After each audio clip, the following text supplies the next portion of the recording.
This is our first time building like a big project for ourselves, and we wanted to bring DeFi to Kaspa. So why not start with the DEX, which is the backbone of every DeFi ecosystem?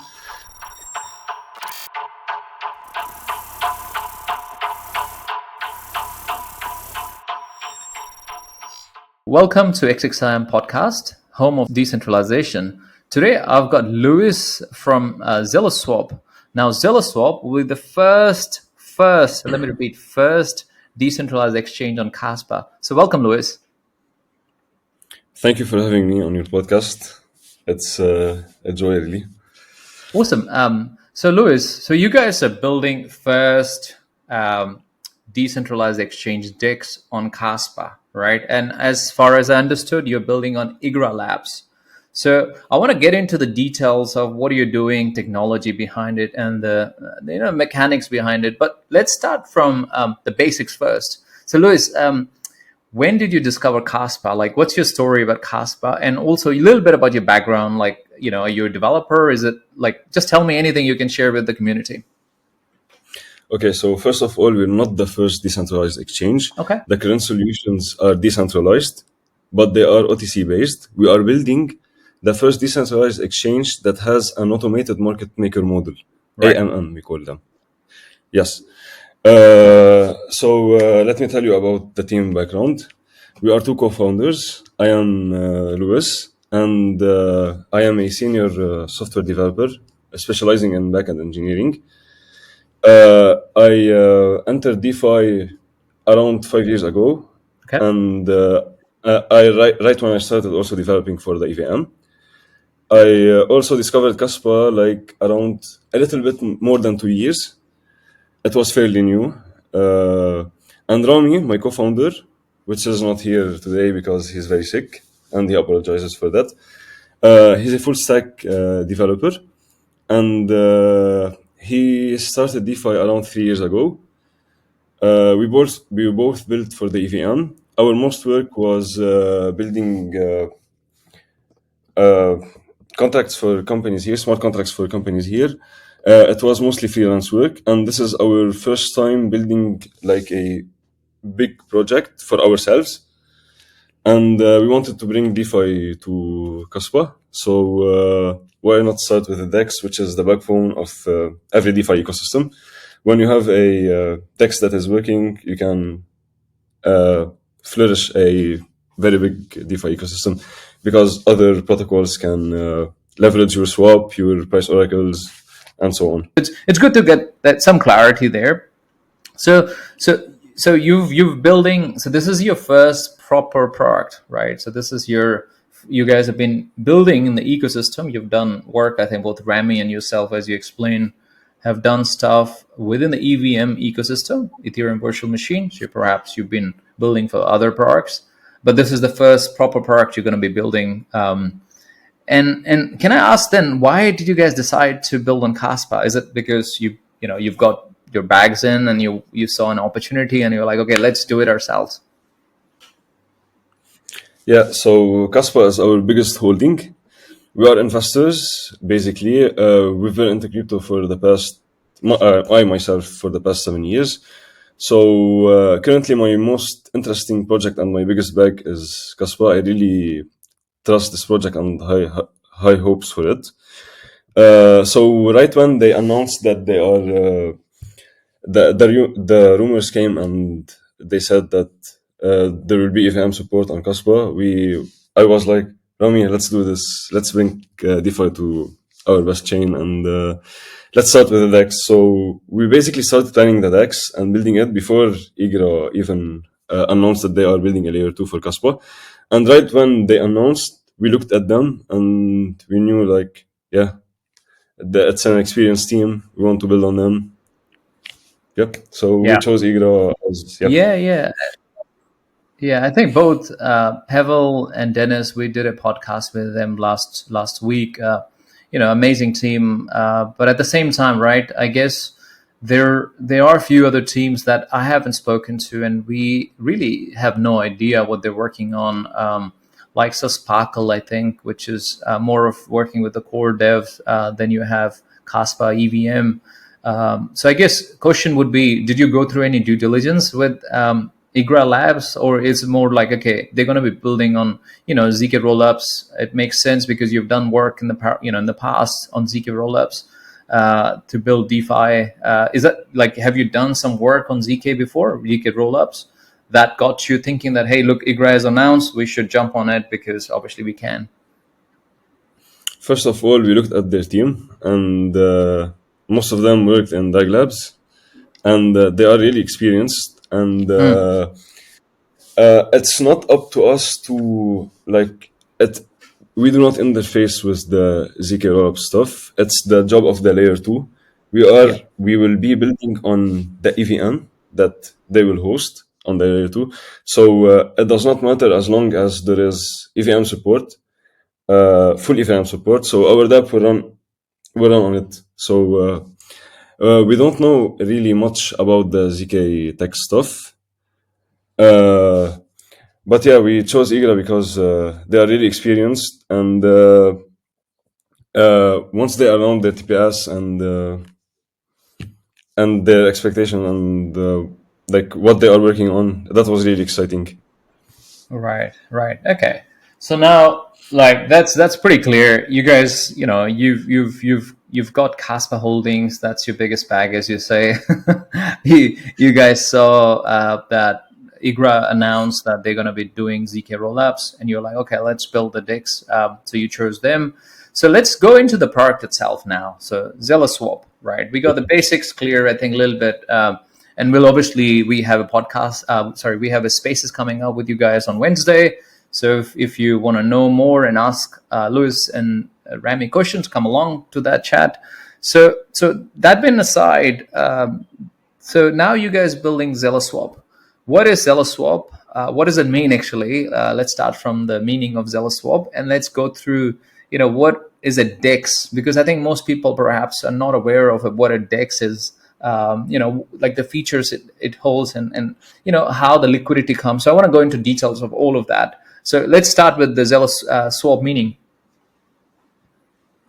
Okay, so first of all, let's understand our mission, and we go behind the meaning of our name. So first of all, we wanted to bring DeFi to Kaspa, and because it's a new ecosystem, and we've seen other protocols fail, other layer 2s fail because their dApps that are building on them are not successful. And a key part of that is not enough liquidity to support all the trades. And when you give a bad experience to newcomers to a new ecosystem and they have bad experience, they won't come again. Either because they lost money or find it really hard or many other reasons. So our mission here, we wanted to build a really easy to use DEX that is really friendly for newcomers while still having features for the more advanced traders, while solving the liquidity problems that new dApps and layer 2s or layer 1 fails to solve, like to attract liquidity. Right. So basically, that's our mission. We want also to make it very seamless from transitioning to centralized finance to decentralized finance. And here's come why we chose our name. Zealous is a real English word for the people that don't know, which means a great energy or enthusiasm in following or pursuing like a cause or a goal, which we are doing. And it does not only reflect our mission, but it also reflects us, Rami and I, in real life. We are really optimistic and we have a lot of goals that we want to achieve, and we do not give up on them.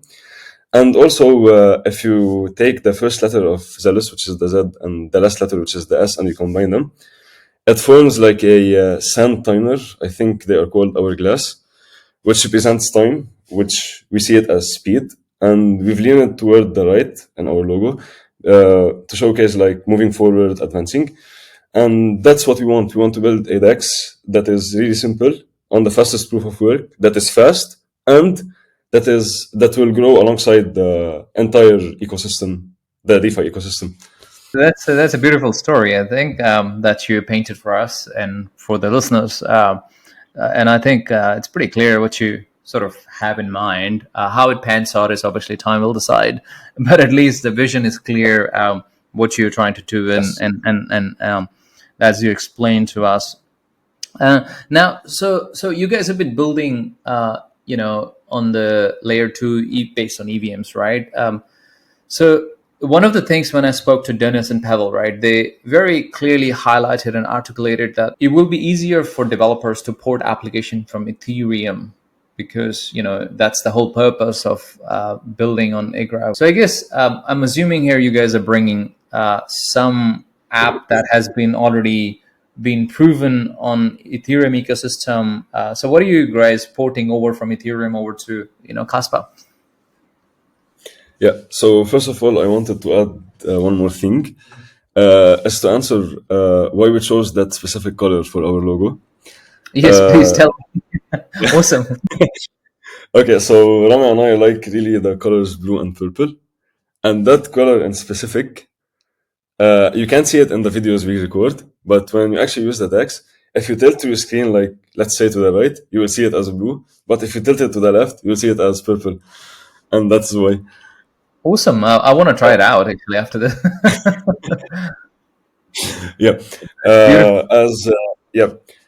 So on layer twos, when you have EVM compatibility, a full EVM support, it's really as easy as like taking an app from another layer two, deploying the smart contracts on that new layer two. It will work. Unless you have some contacts you need to optimize for the block speed and Sure. those stuff. Sure. So yeah, but it's fairly straightforward, and yeah, it's fairly easy. So what we wanted to do is take an already existing model that is proven to work over time. So we chose to build on Uniswap V2, and that is on purpose. We did not choose to build on version 3 because, let's go back to our mission. We want to make the DEX very easy to newcomers, and version 2 is very easy to understand for DeFi newcomers, and it's very straightforward to be explained and like to teach others how to use it. So yeah, basically we chose to Yeah. clone Uniswap version 2 and build on top of it, add new features. Yeah, that makes sense. I think Uniswap is, perhaps the most successful DeFi, built on arguably built on Ethereum ecosystem. It just works, right? And if you've been around in DeFi, you know that for normal consumer, for swapping, for any exchange activity, I'm not talking about sort of Lido stuff. I'm not talking about borrowing and lending side. I'm just saying basic activity where you're trying to exchange one token to another, ERC to ERC, right? Uniswap was just it was beautiful when it came out in 2020, right? V2 came out 2020. V3 is the current version, which is more of a concentrated liquidity. So you guys chose specifically V2 version to build this Zealous Swap now. Why did you choose V2? Okay, so just to correct you, the latest version of Uniswap is version 4, not version Okay, it's 3. version 4, right? Yeah, Okay. it's version 4. That's the new one. But you chose to use the version 2, and you were going to explain to us why. Absolutely. So we chose version 2 for multiple reasons. First of all, let's go back to our mission, is to make it easy for everyone to understand and use DeFi. So we chose version 2 because it's really straightforward for newcomers to understand, which you add liquidity to a pool, 2 token pairs, Yeah. you add them, a token pair, you add them, 2 tokens, and you start earning trading fees on top of them. So it's KRC to KRC. Like in Uniswap, obviously it's ERC tokens, right? ERC 20 tokens to ERC 20 tokens. Because version 1 on Uniswap was only Ethereum to ERC 20, right? Yes. Yeah. It's not KRC20, it's ERC20. Yeah. I'm saying on Kaspa, you will be, if you were to do a comparison, yeah. Yeah, absolutely. Yes, it's any token for any token, and the main token for any token, or vice versa. Yeah. Yes. So that's one of the reasons we chose to build on version 2. It's the ease of use and ease of educating people and newcomers of how the entire system works. The other reason is liquidity distribution, because in version 3 you have multiple fee tiers, so multiple underlying pools for the same token pair, which divides the liquidity into multiple pools, which would increase the price impact if there is not enough liquidity. Right. And that's a problem for new DeFi protocols, because some of them fail because of the lack of liquidity. So we chose V2 because it's just one pool for that pair, and it will contain all liquidity, all the liquidity, which will do favorable trades for the DeFi traders, which will give them a better experience than having the version 3 pools at the start. And if we go back to our mission, we need to have a good experience for them to come back and keep using DeFi if we want to move them from centralized. Yeah. No, I think it's amazing that you chose version 2, because it sort of makes sense, right? Like you want it to be not fragmented liquidity. You want it to be, at least early stages, you want all the liquidity to be sitting in the pool across the board, right? Rather than just sitting on a specific range, which is what typically people do in V3, right? You have to, what we call concentrated liquidity. Let's go through the DeFi itself, like, the big picture DeFi, right? You guys must have spent a little bit of time, right? You said 5 years, a little bit of time, 5 years. So like, what's happening in DeFi? Because DeFi was supposed to eliminate the whole central entities, right? Like in 2020, I think I remember people are really, really crazy about Uniswap and then SushiSwap and every other swap that came afterward, right? And even today, like I was looking at some data, right? Around $4-5 billion liquidity sits on Uniswap, right? Across both V2, V3, V4, perhaps. Which, if you really look at it, it's not huge compared to centralized exchanges, right? A tiny centralized exchange will do bigger volume, will have more liquidity than Uniswap now after 5 years doing. So what's your take on, why people are not choosing, or users are not opting to go for decentralized exchanges and going for, centralized exchanges? A couple of reasons. One of them, it's the ease of use. I remember back when I started DeFi, like my first experience into real DeFi. I went into a DEX and I looked at the swap feature, which is very straightforward, but you get bombarded with price impact, slipper, minimum receive, gas fees. What are those? I don't know. It's really hard for newcomers to understand, and they would obviously be scared because real money is secure, and what does it make it secure? How does it work? Some people does not understand decentralization. So that's one of the reasons. And we actually asked some of our friends that do not use DeFi, like, why do you choose like centralized finance? Although you know that it's not your wallet, not your keys. They know that. They still choose it. Why? Some of the answers were like, because our deposits are insured. Some exchanges do insure. So they're insured, they're saying. Exchanges are insuring the deposits. Some of them. Are you talking about US citizens or outside US citizens? We here live in Lebanon, so right. Like our argument was, okay, but it's not your money, and how can you be sure that like you will receive in case of a hack? What if the exchange become insolvent or it goes bankrupt? How can you do that? Goes bankrupt, or they just steal your money. Like you have no control over it, right? It's their asset on the books. It's not your asset. Exactly, and then we explain to them how DeFi solves that, and how you own your capital when you are using a decentralized exchange. Yeah, but that is hard, moving it to a wallet and converting, bridging it and stuff. That's the main reason. So it's really hard for them, and they don't understand how technology works, so they are scared to deploy capital. Sure.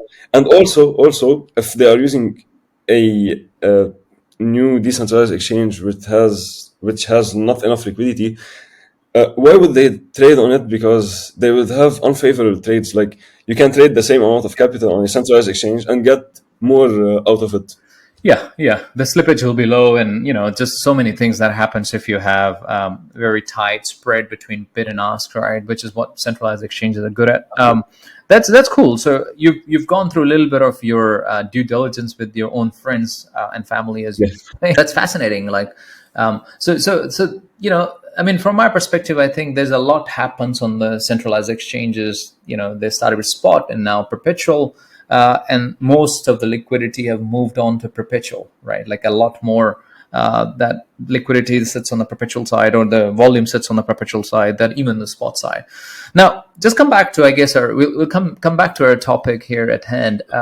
So you guys chose version 2 of Uniswap. You cloned it. You brought it to here. Now, what is the roadmap looks like for Zealous Swap? Like how IgraLabs are going to deploy base rollups first, right? That's the first deployment for them, and then ZK rollups will come as the opcord on the main Kaspa, layer 1 comes, which they're not sure. So their timeline was end of the year, but who knows? So what are you guys thinking in terms of timelines? Obviously, depending on Igra and depending on base layer. So what are you thinking on timeline? And also, second thing is, I want to get to the core of what you're doing on the fee structure side, because I think you are doing a lot of innovation there. So I want to get there, but let's just get this out the way. What are you thinking in terms of timelines? So as far as we know, when we discussed with Igra, they expect to release their DevNet, I think, at the end of this month. The March, right? They said end of March 2025. Yeah. So we will obviously start testing on the DevNet. I'm not sure when the testnet would come, but I believe it's end of June, if I remember correctly. As for mainnet, it's up for Igra when they release their mainnet, which they are waiting, which they are waiting for the layer 1 to Layer 1, implement. yeah. Yep. So we don't have exact dates. We're pretty much ready to launch the basic features of the DEX. So if they would launch tomorrow, we would launch tomorrow also. Right. Yeah, but Right. no, we're still building on top of it and adding another new features. Yeah. But you were, so because you've already got the testnet out, right? People have tested it. We have tested, and so as long as Igra stays within the base rollup, they're doing obviously DevNet and then perhaps at some stage testnet, you're going to carry on doing alongside your testnet development. Absolutely, we will test on every network release they do. Right. That's awesome. We need to make sure that everything is working smoothly, and it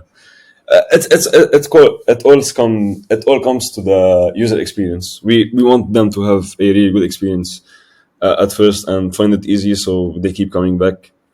Yeah. No, agreed. So now let's get into the most exciting bit, which is the innovation you're bringing, right? So you're bringing this key innovation, which is on top of Uniswap V2. You're gonna actually have this NFT layer, which basically gives liquidity providers, these institutions, if they want to come in, some benefits, right? So these are certain benefits that come with it. So let's go through what the idea here is with the NFT holdings. That's around like 555 NFTs that you're going to launch. Okay. Let's first start with why we launched them and like what's the idea behind it. Yeah. So it all comes back also to our mission, which is making it easy for everyone and solving problems that a new layer 2s and new dApps on those new layer 2s face, which is liquidity. Yeah. So to solve liquidity problems, shortage of liquidity, we have three solutions. The first, we will deploy capital from our own pockets. We will discuss with other projects to also deploy into their pools and convince the communities to add liquidity into their pools. Yeah. And the third thing we came up with, we wanted to make something that we can raise capital from it while giving back to the community. So we decided to go with an NFT-based fee tier system. The idea behind it is that we would sell NFTs We are not sure. In our white paper it says 505 NFTs, but that might change. Uh, uh, I can't discuss that now, but That's fine. yeah, big things are coming. Anyway, the idea behind it is to raise some capital, and that capital would be used to also bootstrap liquidity into the protocol and add also liquidity into our insurance fund, which we will use to insure from protocol hacks Sure. or shortage of liquidity in key trading pairs when the market downturns and liquidity providers start to remove capital from key pairs, let's say Kaspa and Nacho. Yeah. We don't want traders to be hurt, so that fund will come as we will add capital, don't worry. Going back to the NFT fee tier system, what we wanted to do from the NFT sales is because the early supporters are supporting us, we want to give back something to them. So we came up with that NFT based fee tier system, which will give NFT holders a discounted swap fee for every swap they make. Instead of paying the 0.3% fee, they would pay 0.2% fee. Well, and that will keep it fair for the liquidity providers also. Other than that, we will have a revenue share model, which takes, we don't know, we haven't yet chose the percentage of our revenue that will goes back to the NFT holders, but that is coming. We will do a revenue share with the NFT holders. Other than that, the NFT holders would have voting power on our DAO, which will be coming, but not very soon, to be honest. Right. I see. Yep. I see. So, Yep. I think you've sort of mentioned a few different things. I want to just go through quite a few things that you mentioned. So, NFT is obviously going to help you with, sort of bring liquidity in one form or another, right? Because you want to give some benefits back to the holder of the NFT who's holding, 505, I think you said, NFTs, right? Yes. And the question, I think, what came to my mind is like, have you spoken to any institutions that are actually interested in providing liquidity on Kaspa through you guys, obviously? Or is it more did this idea of NFTs, which I think is quite a novel idea, it came from talking to a few people, a few institutions that will add liquidity, or is this more just the innovation you wanted to bring? Yeah, that's more of an innovation that we wanted to bring. The NFT-based fee tier system is not just for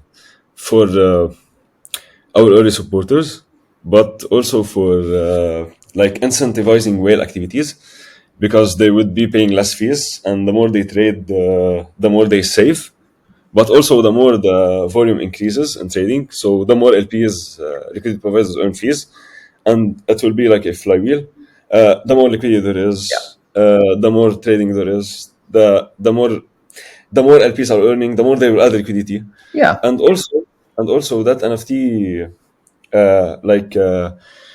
we really believe that it will bring arbitraging activity. Sure. Which, instead of waiting for a 0.3% price difference, of course not considering gas fees and stuff, but they would wait for 0.2% to execute the arbitraging trade fee, which will keep the prices on the DEX closely aligned to the prices of the assets outside the DEX. So yeah. So it gives them a little bit of advantage to go out and obviously use the stuff that they have. Arbitraging, right? But I want to, yes. Before arbitrage, I think that's fascinating. So 0.3% to normal for a fee swap fee to normal user, and 0.2 to the NFT holders, right? And what portion of that goes to your own fund, to Zealous Swap as Zealous Swap fee? Okay, so on the 0.3%, 0.25% goes to the liquidity providers, Okay. and 0.05% goes to us. On the 0.2% fee tier, 0.17% goes to the liquidity providers, and 0.03% goes to us. Okay, right. So majority of that goes back to liquidity providers.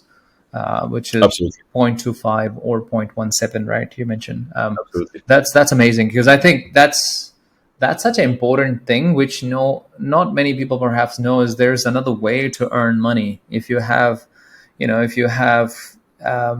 like, if you want to be a LP, anyone can be LP. Perhaps it's such a loaded term.